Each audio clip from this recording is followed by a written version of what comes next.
안녕하세요 우리 친구들. 벌써 요리문답이 4주차에 접어들었습니다. 중간을 넘어서 이제 정점으로 달려가고 있습니다. 우리 친구들 좀만 더 힘내서 같이 종점에 다다르는 우리 친구들이 됐으면 좋겠습니다. 이제 출발이 한지 얼마 되지도 않았는데 벌써 종점이라뇨. 벌써 서운하게 하는 친구들도 있을 텐데요. 정말 이 계기로 하나님을 아는 데에서 정말 많은 것을 알았으면 좋겠다는 그런 마음도 정말 사실 전도사님 마음에 굳게 가지고 있어요. 그래서 우리 친구들이 이 하나님을 알아가는데 좀 힘써서 같이 알아갔으면 좋겠습니다. 자, 오늘은 하나님을 아는 지식에 대해서 한번 생각해 볼 텐데요. 하나님을 아는 지식이라니 많이 좀 생소하죠. 이 하나님을 아는 지식이라는 말을 성경에서도 사실 볼 수가 있어요. 그렇지만 그 말을 잘 썼던 사람이 바로 칼뱅이라는 사람입니다. 칼뱅이라는 사람은 어떤 사람인가요? 칼뱅이라는 사람은 루터가 종교개혁을 일으키고 나서 개혁교회, 그러니까 지금의 개신교, 가톨릭이 아닌 개신교가 이렇게 열심히 그 사람들이 늘어나고 있었어요. 가톨릭 더 이상 안 되겠다, 개신교로 가자 해서 개신교의 사람들이 점점 늘어나고 있었습니다. 그런데 어떻게 하겠어요? 가톨릭은 못 가게 하도록 막았겠죠. 그리고 심지어 나중에는 싸움까지 일어나게 됩니다. 이 싸움 안에서 그 교인들이, 그리고 가톨릭의 그런 교리들에 휘둘리지 않기 위해서 이 칼뱅이라는 사람이 기독교 강요라는 책을 쓰게 되는데요. 많은 사람들이 가톨릭이 왜 안 좋은지, 왜 가지 않아야 되는지 이유를 모르고 있는 경우도 있었어요.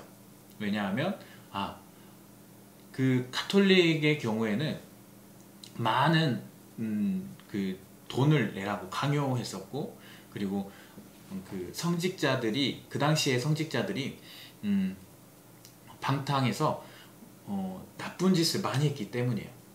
칼뱅이 말한 하나님을 아는 지식은 하나님을 알아갈수록 나도 알아가게 된다는 말입니다. 어떻게 그렇게 알 수 있게 될까요? 하나님을 알아가는데 어떻게 나를 알 수 있죠? 예. 이 의문에 대한 문제를 한번 내볼게요. 여러분이 원래 속해 있던 곳이 어디일까요?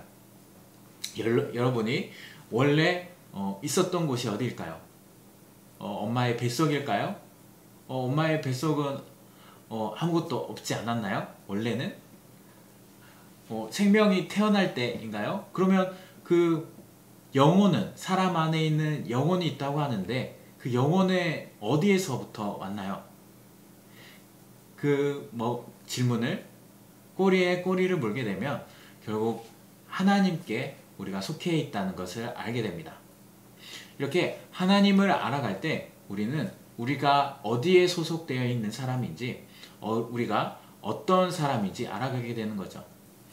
우리가 죄를 지을 수밖에 없는 사람이라는 것을 알게 되고, 이렇게 죄를 지을 수밖에 없는 성질, 그러니까 이것을 죄성이라고 하는데요. 이 죄성을 가지고 있는 사람들이, 모든 사람들 죄성을 가지고 있는데 이 사람들이 죄를 짓게 되는 것이죠. 여러분도 알고 있다시피 죄를 가지고 있는 사람들은 이 지옥에 들어갈 수밖에 없는데요. 그렇게 되면 이 하나님을 알지 못하고, 그리고 잘 알지 못하고 이것을 그냥 지나쳐 버리는, 하나님을 제대로 알지 못하고 뭐 이런 거 안 믿어, 안 알아도 돼 라고 생각하는 사람들은 좀 하나님을 알아갈 필요가 있어요. 분명 성경 말씀에는 하나님을 알아가야 된다고 말씀하고 계세요. 그리고 하나님을 알지 못해 이 백성이 망한다 라고 말을 하고 있어요. 예배 드리는 것조차 그리고 우리가 어떻게 하나님께 일상생활을 하는 것조차 우리는 하나님에 대해서 전혀 알고 있지 못하는 사람들도 있습니다. 우리는 믿더라도 제대로 믿어야 되는 것이죠. 그리고 우리가 하나님을 믿더라도 믿음의 대상이 확실해야 된다는 것입니다. 그리고 그 믿음이 이 믿음을 통해서 하나님을 제대로 믿고 믿음의 대상이 정확했을 때 우리는 하나님이 주시는 그 믿음을 통해 의롭다라고 칭함을 받을 수 있어요. 아담이 하나님과 가까운 관계였지만 선악과를 따먹게 됩니다. 선악과를 따먹게 된 이유로 어떻게 된 줄 잘 알고 있죠. 사람은 죄가 생기게 되고 그 죄로 인해서 하나님과 사람의 관계가 단절되게 돼요. 하나님과의 관계가 멀어졌다는 얘기입니다. 그런데 그것을 이어준 사람, 그 이어주신 분, 그분이 바로 예수님이시죠. 예수님은 완전한 하나님이면서도 완전한 사람입니다. 그렇기 때문에 사람이 죄 때문에 죽게 되었잖아요. 그 죄를 대신 지시고 죽으신 거죠. 우리가 죽어야 하는데, 우리가 완전히 죽어야 하는데 예수님께서 대신 죽어주신 겁니다. 그래서 하나님과의 관계가 예수님을 통해서 가까워졌습니다. 우리 예수님을 믿음으로 하나님께서 의롭다고 말씀하시는 것도 사실 하나님의 구원 사역 안에 있는 것입니다. 우리는 믿는다고 하지만 우리의 행위가 우리를 의롭다고 말할 수 없어요. 그러면 예수님만 믿으면 우리는 행위로 의롭다고 받을 수 없는데 그럼 아무렇게나 살아도 되나요? 라고 말할 수 없어요. 왜냐하면 그거는 구원파가, 그러니까 이단들이 말하는 그런 행동들이에요. 우리가 구원을 얘기하면서 하나님께 더 가까워져야 합니다. 우리가 예수님을 믿음으로 예수님과 동행하는 삶을 살게 되죠. 예수님과 동행하는 삶을 살게 되면서 인간이 원래 죄성을 가진 존재지만 그 죄성을 타락한 존재가 아니라 이제는 예수 그리스도 완전하신 사람, 완전한 하나님이신 그분을 따라간다면 우리는 정말 하나님이 기뻐하시는 존재, 사람을 만드셨을 때 정말 아름다웠다 라고 말씀하셨던 그 존재를 회복하게 되는